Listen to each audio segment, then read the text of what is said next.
شروع اللہ کا نام لے کر جو بڑا مہربان نہایت رحم والا ہے۔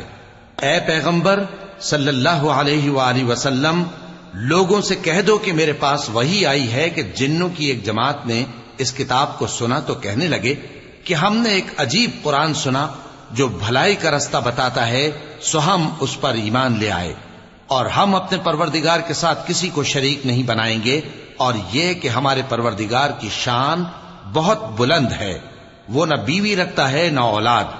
اور یہ کہ ہم میں سے کوئی بے وقوف اللہ کے بارے میں جھوٹ گھڑتا ہے، اور ہمارا یہ خیال تھا کہ انسان اور جن اللہ کی نسبت جھوٹ نہیں بولیں گے، اور یہ کہ بعض بنی آدم بعض جنات کی پناہ لیا کرتے تھے تو اس سے ان کی سرکشی اور بڑھ گئی تھی، اور یہ کہ ان کا بھی یہی اعتقاد تھا جس طرح تمہارا تھا کہ اللہ کسی کو نہیں زندہ کرے گا، اور یہ کہ ہم نے آسمان کو ٹٹولا تو اس کو مضبوط چوکیداروں اور انگاروں سے بھرا ہوا پایا، اور یہ کہ پہلے ہم وہاں بہت سے مقامات پر فرشتوں کی باتیں سننے کے لیے بیٹھا کرتے تھے، اب کوئی سننا چاہے تو اپنے لیے انگارہ تیار پاتا ہے، اور یہ کہ ہمیں معلوم نہیں کہ اس سے اہل زمین کے ساتھ برائی مقصود ہے یا ان کے پروردگار نے ان کی بھلائی کا ارادہ فرمایا ہے، اور یہ کہ ہم میں بعض نیک ہیں اور بعض دوسری طرح کے، ہمارے کئی طرح کے مذہب ہیں، اور یہ کہ ہم نے سمجھ لیا ہے کہ ہم زمین میں خواہ کہیں ہوں اللہ کو ہرا نہیں سکتے اور نہ بھاگ کر اس کو تھکا سکتے ہیں، اور جب ہم نے ہدایت کی کتاب سنی اس پر ایمان لے آئے، سو جو شخص اپنے پروردگار پر ایمان لاتا ہے تو اس کو نہ نقصان کا خوف ہے نہ کسی طرح کے ظلم کا، اور یہ کہ ہم میں بعض فرما بردار ہیں اور بعض نافرمان ہیں، تو جو فرما بردار ہوئے وہ سیدھے رستے پر چلے، اور جو نافرمان ہوئے وہ دوزخ کا ایندھن بنے۔ اور اے پیغمبر صلی اللہ علیہ وآلہ وسلم،